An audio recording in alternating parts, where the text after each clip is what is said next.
평생투자 파트너 유튜브 시청을 진심으로 감사드립니다. 주식 관련한 상담을 원하시는 구독자 분들께서는 현재 화면 상단에 표시되는 무료 종목 상담 신청하기를 터치하셔서 성함과 연락처를 남겨주시면 상담 도와드리도록 하겠습니다. 감사합니다. 안녕하십니까. 평생투자 파트너입니다. 6월 20일 수요일입니다. 오늘 방송할 내용의 결론을 먼저 써보면 이건 것 같아요. 기술적 반등을 기대하지만 추세적 반등은 아직이다 라는 게 오늘 방송의 핵심 내용입니다. 이것을 이제 뭐 여러 가지의 어떤 이야기들로 한번 천천히 풀어 가볼 건데요. 저의 사실 그러니까 뭐라고 할까요?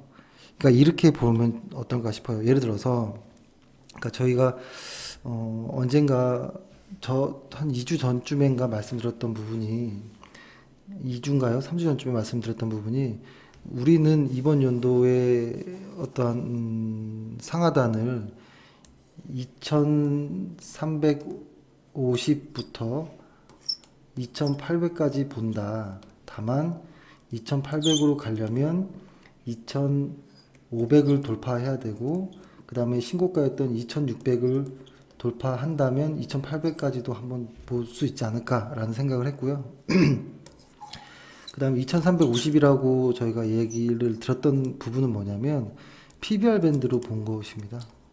PBR 밴드에서 계산식은 빼놓고 2350 정도라는 의미는 어디까지를 말씀드리냐면 이거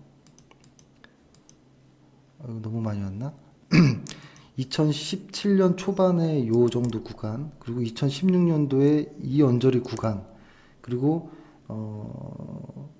같은 PBR 밴드로 봤을 때 2350 정도가 이번 연도에는 PBR 밴드 가장 하단이거든요.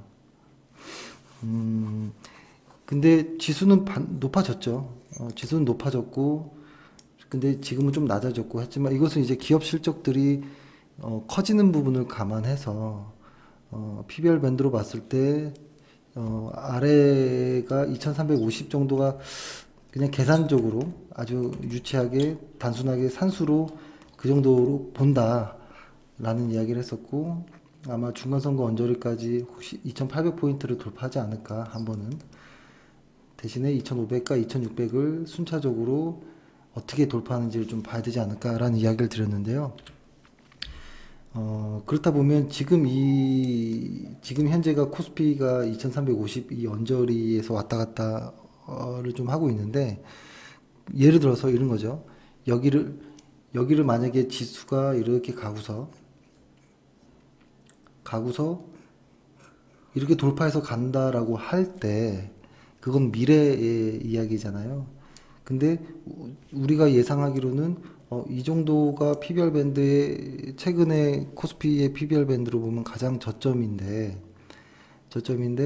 그러면 여기서 분할로 한번 용기를 내서 분할로 매수를 조금 해볼까라는 생각도 할 수 있습니다. 생각도 할 수 있지만 그거는 아주 자만한 이야기라고 생각을 들고요. 이렇게 생각합니다. 예를 들어서 내가 생각했던 이러한 밴드 안에 주가가 왔다가 맞고 이렇게 간다라고 했을 때 이 탁 삐죽한 요런 부분들은 아주 극단적인 가격, 그죠? 극단적인 이런 가격권 때는 매매를 하는 것은 저는 신의 영역이라고 봅니다. 신의 영역. 그러니까 설령 여기를 예측했다 하더라도 여기서 매수하지 않습니다. 한번 올라가고 반등하는 걸 보고 여기서 사든지 여기를 돌파할 때 여기서 사든지 해야지, 혹은 이 언저리에서 우리가 흔히 말하는 그날이 나왔을 때 매수를 해야지, 내가 예측한 곳이 설령 맞더라도 여기서 사는 것은 상당한 어떤 자만이고 망하는 지름길이다. 리스크를 일부러 떠안을 필요는 없다라는 겁니다. 여기의 가격과 여기의 가격이 그렇게 차이가 나지 않을 거예요, 아마.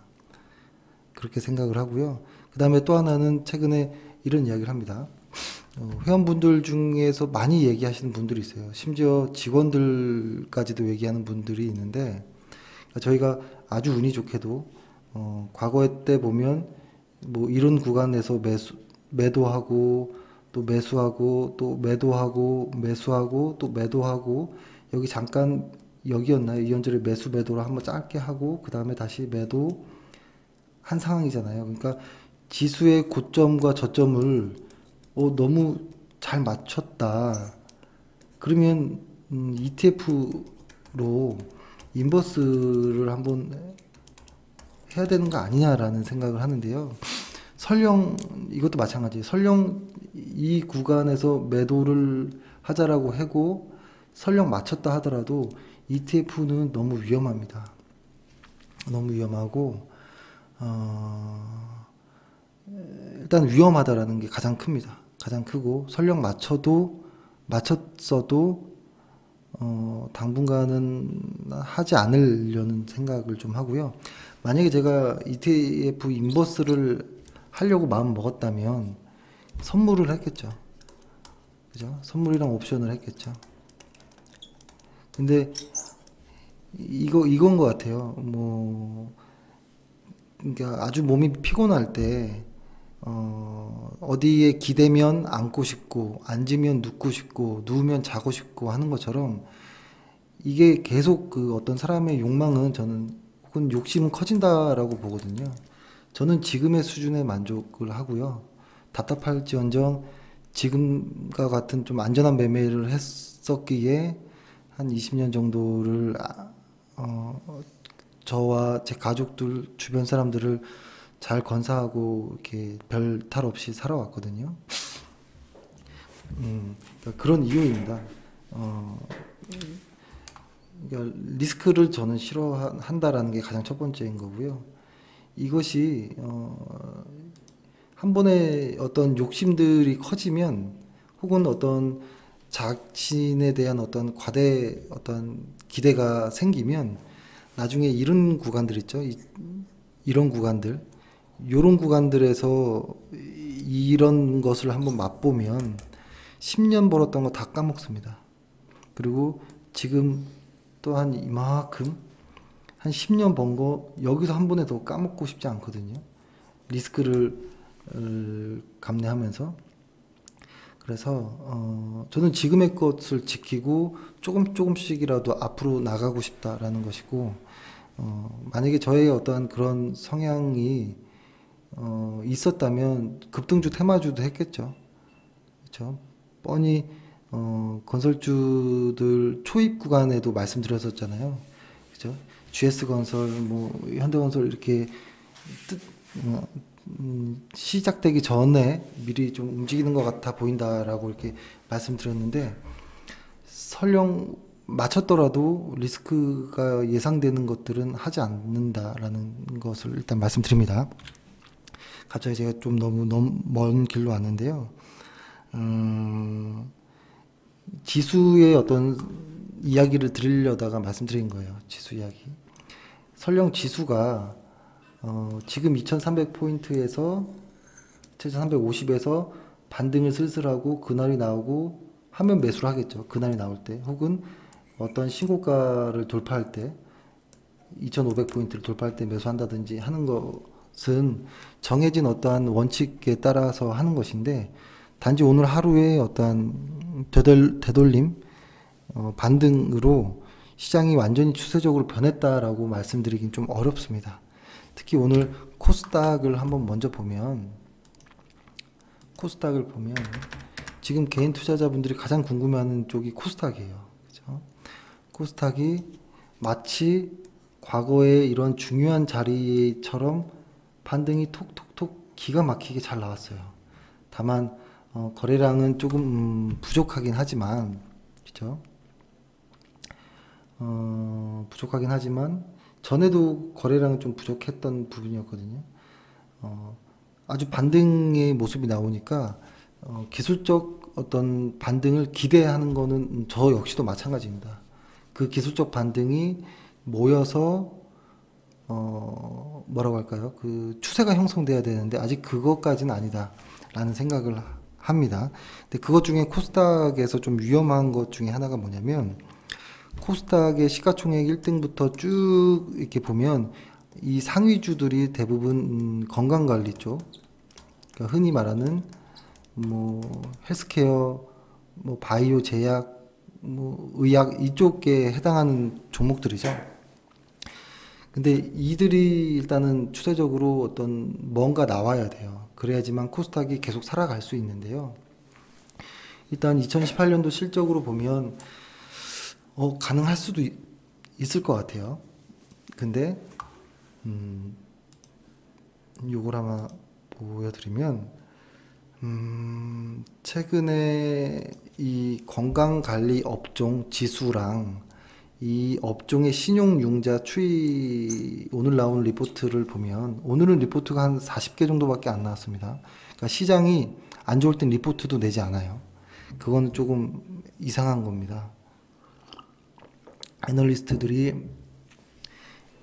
시장을 보면서 리포트를 내고 안 내고 하는 건 조금 이상한 거고요. 근데 제가 드리고 싶은 말씀은 신용융자에 대한 어떤 선입견이 좀 있어요. 보통 신용융자가 많아지면 주가가 잘 올라가지 않는다라는 이런 생각, 혹은 신용융자가 올라가면 그냥 단순하게 위험할 수 있겠다라는 생각을 많이 하는데요. 보통 그렇지 않고요. 이게 보면 검정색이 지수이고 빨간색이 신용융자인데 거의 똑같이 가죠, 이렇게. 그래서 신용융자가 올라갈 땐 지수가 그 해당 지수가 올라가는 게 맞아요. 다만 주의해야 될 거는 신용융자가 꺾이는 구간들, 요렇게. 그리고 여기에서부터 이렇게 꺾이죠. 꺾이는 구간들. 그리고 지금 꺾이는 구간들. 이 구간들을 조심하자라는 겁니다. 근데 보통 이 지수, 신용융자보다 지수가 선행하거든요. 그래서 융자가 빠지는 것보다 지수가 먼저 움직이는 경우가 많아서 신용융자만 보고 종목을 대응하는 것은 조금 힘들 수 있어요. 좀 힘들 수 있지만 참고할 어떤 자료인 건 확실한 것 같아요. 그래서 신용융자가 일단 건강관리 이쪽에서 상당히 많이 변곡점이 생겼다라는 거예요. 변곡점. 이것은 의미 있습니다. 이렇게 변곡점이 한번 생기는 구간은 반드시 어느 정도의 조정이 필요합니다. 조정 이후에 다지는 과정도 필요하고요. 그리고 신용융자가 다시 돌아 나가는 이런 구간들, 그러니까 신용융자가 올라갔다가 빠지고 그 다음에 다시 돌아 나가는 과정 확인하고서 뒤늦게 들어가도 괜찮아요. 근데 지금은 신용융자가 상당히 많은 부분 쌓였다가 지금 팔고 있기 때문에 이것들이 오히려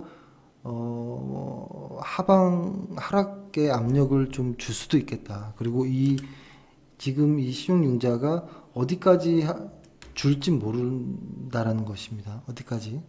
그래서 해결돼야 될 것들이 많다.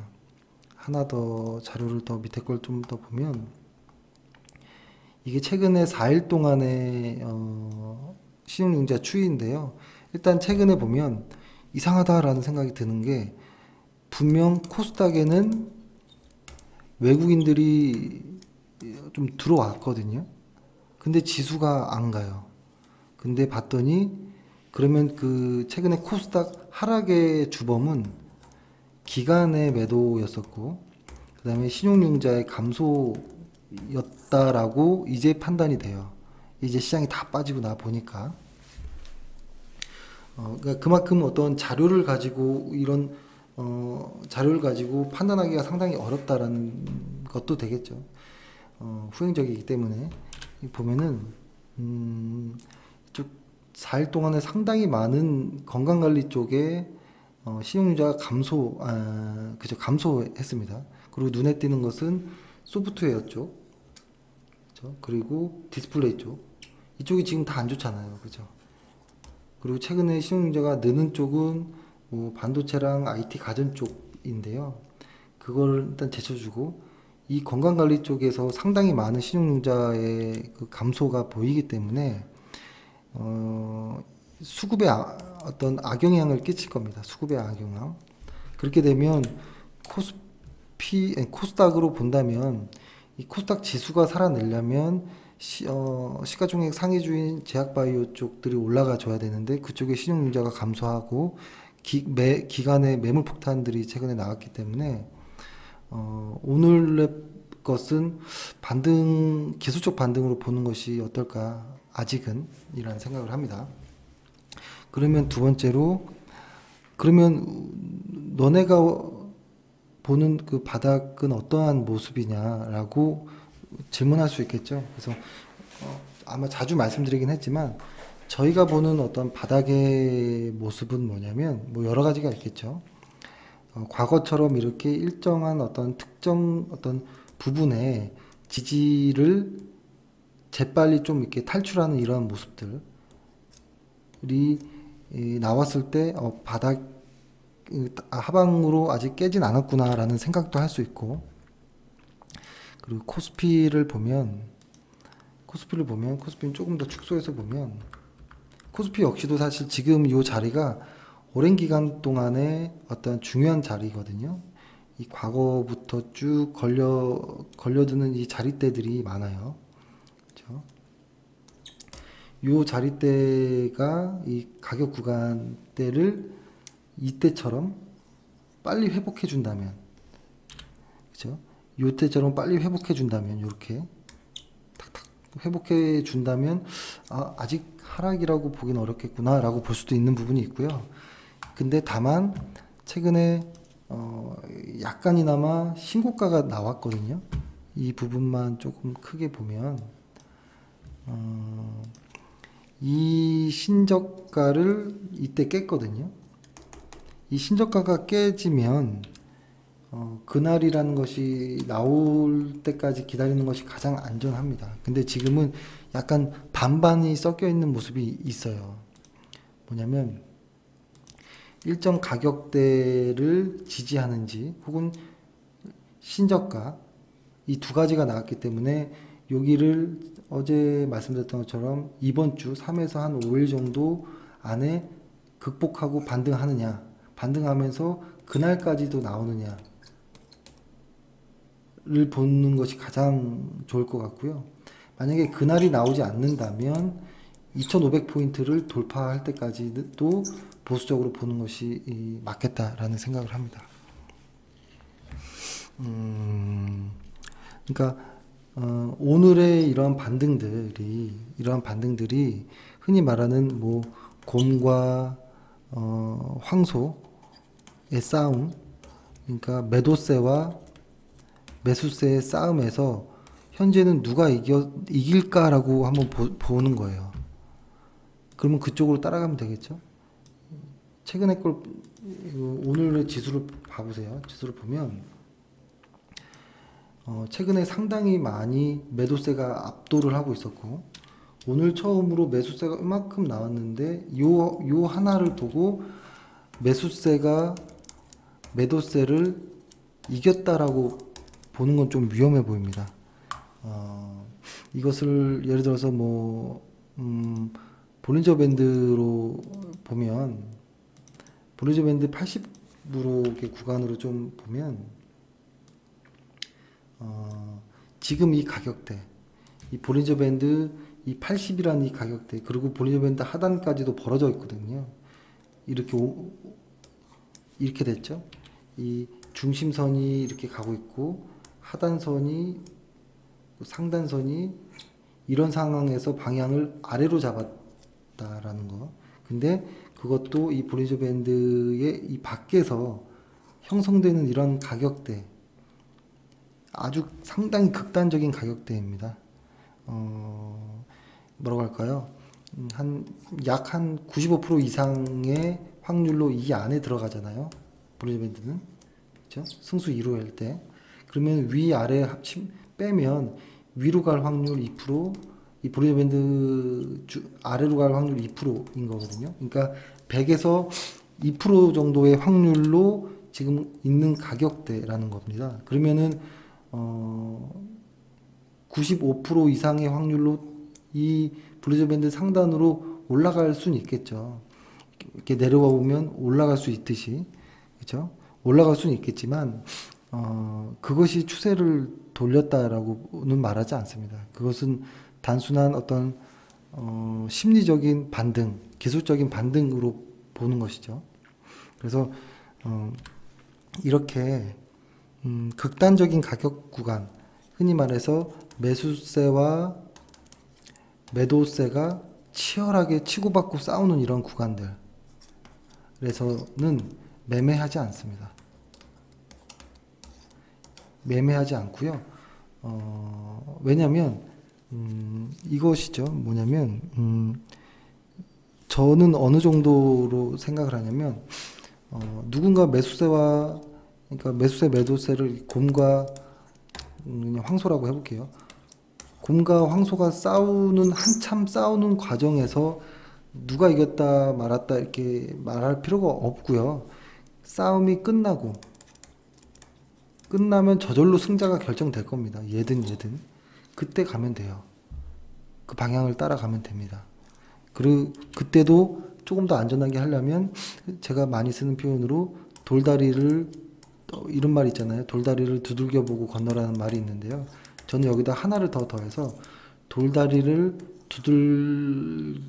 두드려서 건너는 사람을 보고 그 다음에 건너라라고 저는 표현합니다. 이것들이 다 최근에 느꼈을 거예요. 얼마나 시장에서 벌긴 어렵고 잃기는 쉬운지.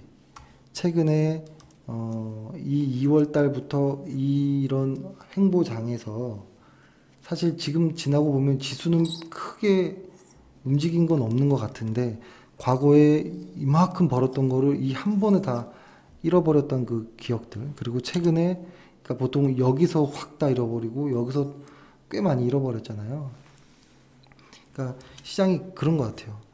그 벌기는 엄청 어려워서 꼬박꼬박 어떠한 벽돌들을 천천히 아주 어렵게 쌓아야 되는 건데 잃을 때는 이 벽돌이 한 번에 흘러서 완전히 무너지듯이 이렇게 확 무너지거든요. 그러니까 주가가 상승하고 하락하는 것도 같은 논리처럼 상승은 아주 천천히 계단식으로 올라가는데 하락은 한 번에 이렇게 가버린다는 겁니다. 그래서 이렇게 나눴을 때 시간을 보면 같은 가격 구간이라 하더라도 올라가는 건 한참 걸리고 내려오는 거는 금방이라는 거. 그래서 더욱더 리스크 관리가 필요하다는 거를 다시 한번 말씀드리고 싶었습니다. 그러니까 지금 보면 볼린저 밴드에 대한 이야기 했고, 그렇죠. 그리고 오늘 이것을 한번 보면 오늘 지수들이 좀 많이 올랐잖아요. 근데 이것을 월간으로 한번 볼까요? 월간으로 제가 이 MACD 오실레이터를 대략적으로 한번 설명드렸잖아요. 그렇죠? MACD 오실레이터로 매수를 월간으로 한다면 어떨 때 하자고 했나요? 일단은 이 빨간색 선이 이 가운데 중심선을 돌파하는 이 구간에서부터 시작을 하고 그 다음에 오실레이터까지도 이렇게 우상향을 보이는 이 구간에서만 매매하자. 그리고 이 선이 데드크로스 나거나 이 오실레이터가 감소하는 이런 구간에서는 매매하지 말자라고 했잖아요. 근데 오늘 이렇게 많은 종목들이 상승했지만 보면 제대로 된 모양이 없어요. 지금 보면은 이 선 아래에 있죠. 선 아래에 이 선이 뚫고 나왔고 오실레이터도 감소하고 있죠. 얘도 이 선을 깨고 나오고 오실레이터도 감소하고 있고 다 그래요. 종목들이 지금 다 현재 이런 상황이에요. 다 좋아 보이지만 오늘 반등으로 인해서 다 위험한 모습, 특히 증권은 되게 무서운 모습이 나옵니다. 아주 상당히 예민한 모습, 그렇죠? 바이오도 이제 하락이 시작일 수도 있어요. 오실레이터로 본다면. 헬스케어도 그렇고, 여행은 아직 버티고 있고, 방송통신 하나만 아주 유일하게 모든 업종에서 월간 차트상의 MACD가 다 데드크로스 났거나 오실레이터가 감소하고 있는데, 단 하나 방송통신 하나만 ETF가 반등을 보이고 있는데요. 이것은 조금 조심해야 되는 게, 이 안에 CJ ENM이 있거든요. 이것이 오늘 강한 반등을 보여서 조금 ETF가 조금 왜곡된 모습도 나오긴 합니다. 그렇다고 CJ ENM이 추세가 잘못될 것이냐 이런 이야기는 아니고요. CJ ENM의 오늘 그 단기 차익금이 좀 증가했다라는 어떤 CJ의 공시가 있었잖아요. 일단 그것에 대해서는 조금 더 확인해 볼 필요가 있기 때문에 방송통신 역시도 아직은 믿을 게 못 된다. 그리고 MACD 오실레이터도 아직 요런 정도예요. 요런 과정 안에 있는 거. 이 중심선 아래에 있는 거. 그래서 이게 언제 다시 바뀔 줄 모른다라는 거예요. 이렇게. 그래서 지금 보면 시장이 어떻게 전개될지는 알 수 없겠지만 전 업종의 ETF가 전부 다 하락하고 있습니다. 현재. 상당히 기분 나쁜 모습이고 그렇습니다.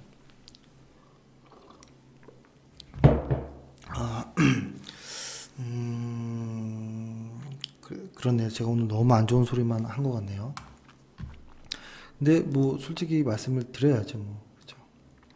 모습이 상당히 안 좋다라는 건 어쩔 수 없는 거니까요. 그래서 조심할 필요가 있다라는 것이고, 지수의 방향성을 조금 안전하게 기다려 보자라는 겁니다. 지금 너무 극단적인 이 가격 구간 안에서 들어가거나 이럴 필요 없다라는 겁니다. 그래서 오늘은 요 정도로 이야기를 조금 마무리를 짓고요. 일단은 추세적으로 이번 주까지는 봐야 될 것 같아요. 이번 주까지는 어떻게 여기를 지지 혹은 테스트를 어떻게 마무리하는지, 혹시 그날이 나올까 뭐 이런 것도 봐야 되고, 그 다음에 무역 분쟁에 대해서 지금 많이 헷갈려하는 그 질문이 있었습니다. 무역 분쟁에 예고를 해본다면 무역 분쟁에 대해서 왜 미국이 어떤 적자를 축소하려고 하는지, 근데 그것이 왜 불가능한지, 만약에 무역전쟁이 다음 달 7일인가요? 7일까지 어떤 결과가 나오지 않으면 정말 큰 어떤 무언가가 일어날 수도 있겠다라는 생각. 그렇지만 그런 일은 오지 않을 것 같다라는, 그것을 좀 쉽게 좀 아주 과거부터 현재까지 해서 좀 모두 다 이해할 수 있도록 한번 좀 설명을 해보겠습니다. 그것에 대한 힌트는 미국은 기축통화이기 때문인 것입니다. 기축통화 라는 것. 그리고 또 일단은 아까 제가 말씀드린 것 중에 좀 염려되는 부분이 있는데요. 2350이라는 것을 코스피 PBR 밴드상 가장 저점에 해당하는 부분이라 할지라도 급할 필요가 없다라는 겁니다. 그렇죠? 이렇게 하고 좀 보겠습니다. 예, 오늘 하루 고생 많으셨고요. 예, 내일도 화이팅 하겠습니다. 감사합니다. 평생투자 파트너 유튜브 시청을 진심으로 감사드립니다. 영상 보시기 전에 안내 말씀 하나 드리겠는데요.